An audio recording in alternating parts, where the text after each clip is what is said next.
The context of this topic can be traced back from the 1970s and the 1980s, when we had a dark age or a dark period in the automotive industry. So what does this mean, a dark age? 1970, that's when we see some regulations, like emission regulations, being implemented on cars. Then we had some technology also affecting cars. This affected car manufacturers to the extent that we didn't receive as many iconic cars as we had in the 1960s and in the 2000s.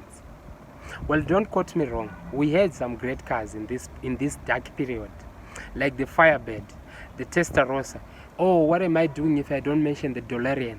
We had some great cars, but they're not as many as we had in the 1960s and in the 2000s. If you ask any person who follow cars, who love cars, or any old person who know about cars, what was the best decade or the best years we had as far as cars are concerned, well, they'll either tell you it was the 2000s or the 1960s. I can say it was the 1960s without any doubt. It was the 1960s. We had the best cars ever, then followed by the 2000s.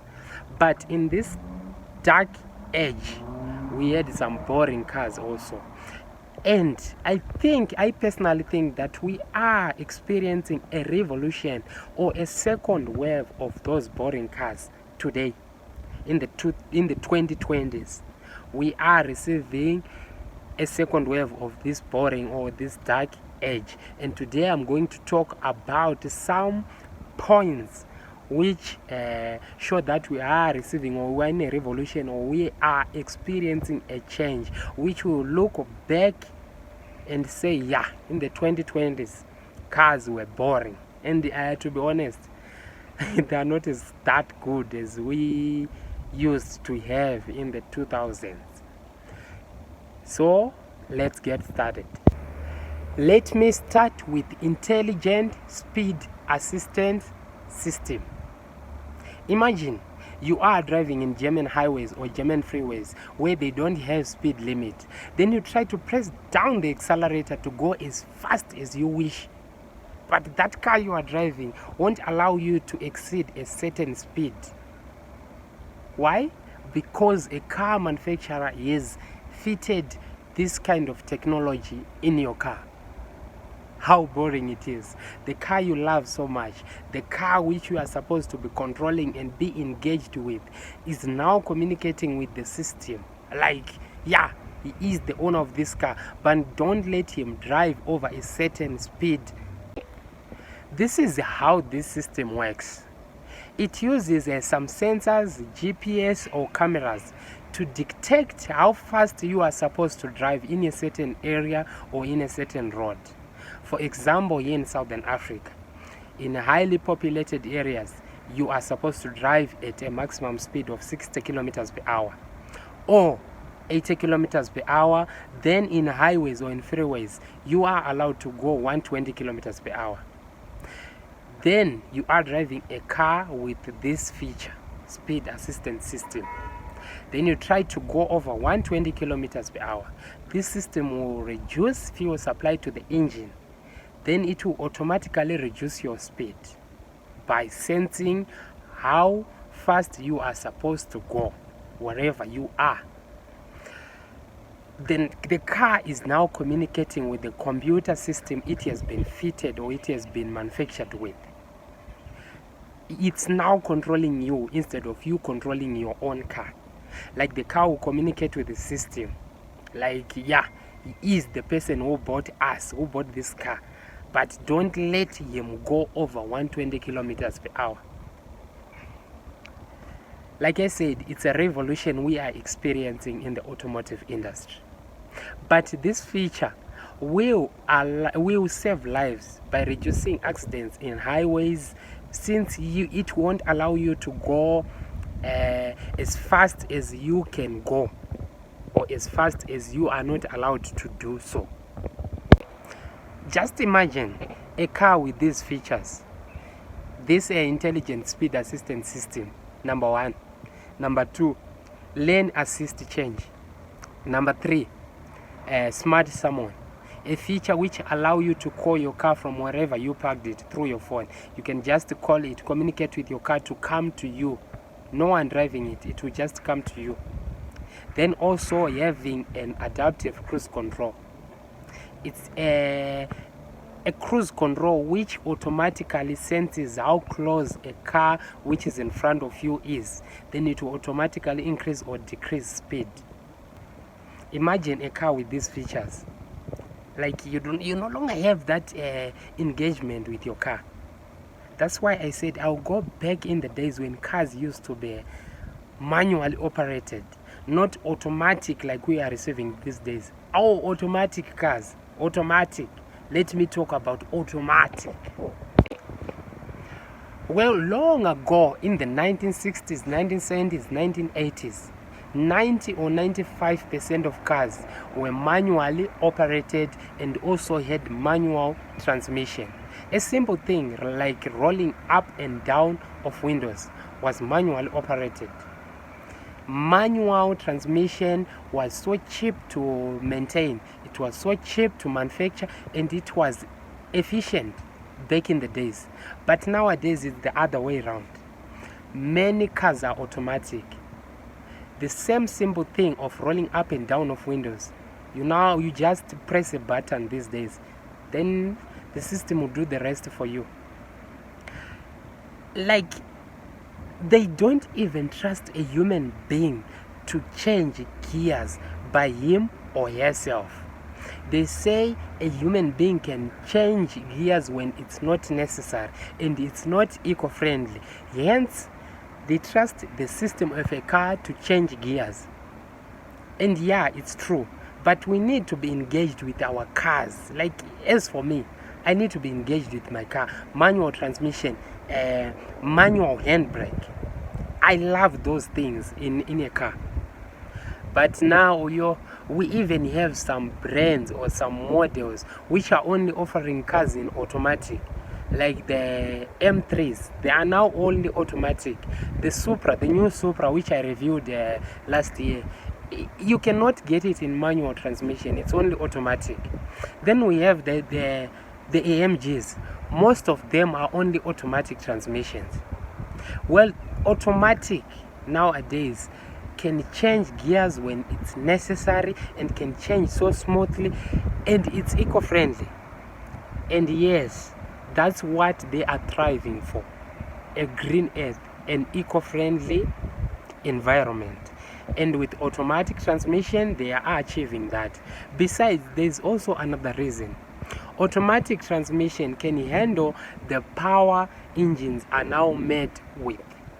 For example, these superchargers, these bi-sequential tables AMGs is manufacturing, they are pumping more horsepower into the engines to the extent that manual gearboxes cannot handle such power for a longer period.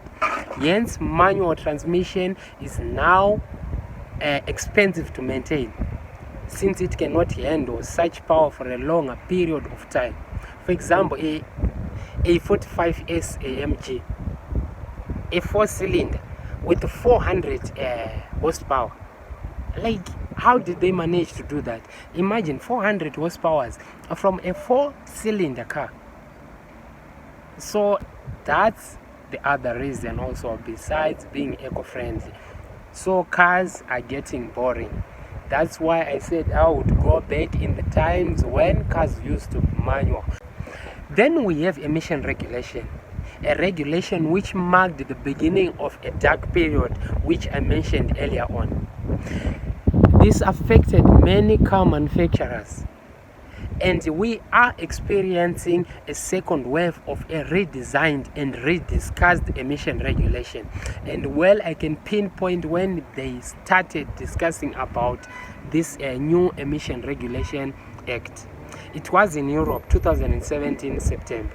They sat down and discussed and agreed that as from 2021, cars are going to emit at least 95 grams of carbon dioxide per kilometer. So for every 1 kilometer, a car is going to emit 95 grams of carbon dioxide. This, as it did way back, it's affecting car manufacturers like Suzuki. Suzuki had to cut short the production of the Jimny, a proper mini SUV. Yes, it's an SUV. It has got a ladder frame chassis, rigid axle. It's a proper off-roader. One of the best, one of my favorite SUVs. But we're no longer going to have a new model of Gemini's anytime soon because of this new emission regulation. The problem being a 4-cylinder 1.6 liter petrol engine a Gemini is using. It emits 154 grams of carbon dioxide per kilometer. That is double as the expected mark of 95 grams per kilometer. So failure to comply with this emission regulation, a company will pay what we call hefty fine or hefty fines. This is a huge amount of money which will damage a company. So companies like Suzuki, the simpler way to deal or to tackle this hefty fine amount is to just cut off the production of a car, which will lead them to pay such huge amounts of money. So it is what it is. And not just Suzuki, we have big companies like Ford. We were supposed to receive the RS version of the Ford Focus in 2021, but well, we are not going to receive it because of these new emission regulations. So it is what it is. That's why I said cars are now getting boring. Then we have, last but not least, noise regulation. Well, it started in Britain. It has not been implemented yet, but actually they are going to do so because it's an issue which is in discussion right now. So it was in 2019 in Britain when they tested an acoustic camera. It is a camera with a microphone to monitor, sense and detect noise and sound which was being produced by cars in the streets. So what will happen is a microphone will sense the noise which is coming from your car. If it exceeds a normal mark or an expected mark, then the camera will shoot your number plate, then you get a ticket. Yes, we have moved from an era where we had speed tickets because we have intelligent speed assistance system. Now we have a noise ticket. Just imagine getting a ticket because your car is noisy. If you know about cars, you will agree with me on this one. Noise or sound is a byproduct of good performance in vehicles. If the sound is natural from the engine, not those cars where they put speakers in the exhaust pipes to sound louder. And I'm not talking about those ones. I'm talking about natural sound and noise from the engine. Sound, noise is a byproduct of good performance. That's what I'm saying. So are we going to get good cars? Yes, we are going to get some cars, but they are not going to sound the same. Like earlier on in my previous video, I showed you how an old R8 used to sound like and how it sounds like these days. They have fitted a petrol particulate filter. I'm going to talk about that petrol particulate filter in a minute. But first, let's talk about sound. How are they going to monitor sound? This is how it's going to work out in terms of noise regulation. It will all be determined by your car's power to weight ratio. So what does it mean? It means that cars which make at least 120 kilowatts of power per 1,000 kilograms or per 1,000 kgs are going to make at least 72 decibels of noise. Yeah, maths. I was not good at maths also, but it is 120 kilowatts of power per 1,000 kgs are going to make 72 decibels of noise. These cars are everyday cars, daily drivers, like the Corollas, Mazda CX-5. Those things are quiet. Corollas and stuff, Yaris, Aigo, those things are quiet. So they will comply with this 72 decibels of noise mark. I'm not worried about them. Then we have more serious stuff, performance vehicles. cars which make at least 200 kilowatts per 1000 kgs, like those Lamborghinis, those performance vehicles. As I have said earlier on, sound is a byproduct of good performing vehicle. These car manufacturers, they don't intentionally make these cars to sound as loud as they do, but it is a byproduct of good performance. So these cars are going to have a higher decibel of noise, so they are going to make at least 75 decibels of noise, but they must have at least 450 millimeters of ground clearance. So 200 kilowatts per 1000 kgs, that is if they have 450 millimeters of ground clearance. That's where we have confusion. We have some cars which have got a ground clearance higher than 450 millimeters, but their power to weight ratio falls under the 75 decibel mark. Their ground clearance, it falls in the 72 decibel noise mark, but their power to weight ratio, it falls in the 75 decibels of noise mark. How are they going to distinguish? Where are they going to fall? 72 decibels or 75 decibels? To be honest, I don't know how are they going to deal with it. That's why I said cars are going to get boring. We are experiencing a revolution.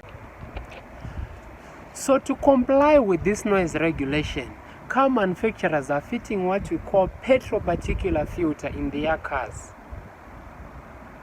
A petrol particulate filter is like what can I say? Okay, I'm talking right now. A petrol particulate filter is like my hand. When I'm talking like this, then I take my hand and cover my mouth, like you cannot hear clearly what I'm saying. That's what a particulate filter does.